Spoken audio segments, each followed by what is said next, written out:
Hello students, जैसा कि आप सबको मालूम है हमने आपके लिए बेसिक मैथ का एक नए बैच की शुरुआत किया है। उसके अंतर्गत आप सभी को भिन्न का जोड़, भिन्न का घटाव, भिन्न का भाग, भिन्न का गुना, इन सारे टॉपिक्स के बारे में बेसिक से लेकर के एडवांस लेवल तक आपको सिखाते हैं। जिसमें कि पहला वीडियो आपके लिए जो डाला गया था उसमें आपको जोड़, घटाव, गुना, भाग के बारे में आपको बेसिक बताया गया था। वीडियो में उन्हीं से रिलेटेड सारे टॉपिक्स को और बेहतरीन ढंग से कवर करने का प्रयास किया गया है।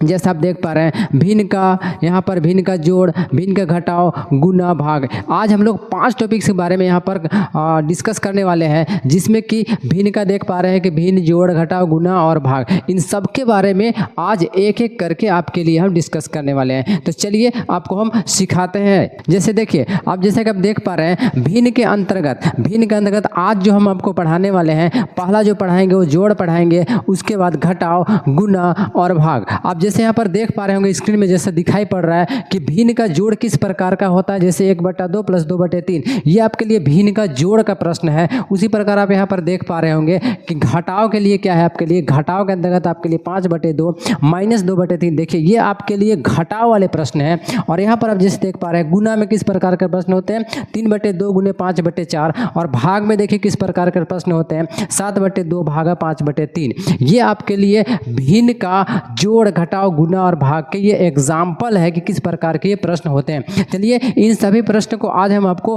हल करके सॉल्व करके दिखाते हैं। तो देखिए सबसे आपका पहला प्रश्न यहाँ पर आप जैसे कि देख पा रहे होंगे, पहला प्रश्न आपके पास क्या है, 1/2 + 2/3। क्या दिया गया, 1/2 + 2/3। इसमें हम लोग क्या करेंगे, नॉर्मली देखेंगे क्या इनका हर यानी कि डिनोमिनेटर यदि बराबर हो तो हम लोग क्या देखते हैं कि ऊपर वाले प्रश्न को बेसिकली जैसा का वैसा उतार करके जोड़ देते हैं। ठीक है, लेकिन अगर हर यानी कि डिनोमिनेटर बराबर ना हो तब हम लोग किस प्रकार से प्रश्न को हल करेंगे। तो इसके लिए हम लोग को करना क्या पड़ता है, जैसे कि इसका हर में देखिए 2 और 3 दिया गया है, तो हम लोग 2 और 3 का सबसे पहले एलसीएम ज्ञात करेंगे। 2 और 3 का क्या ज्ञात करेंगे, एलसीएम ज्ञात करेंगे। जैसे यहाँ पर देख पाइएगा 2 और 3 का एलसीएम निकाल लेंगे तो क्या हो जाएगा, 2 एकम 2 और यहाँ पर 3 हो जाएगा। और फिर 3 से हम लोग इसको इस प्रकार से निकाल लेंगे सर, यानी एलसीएम क्या हो गया हमारे पास, तो 2 × 6 हो जाएगा।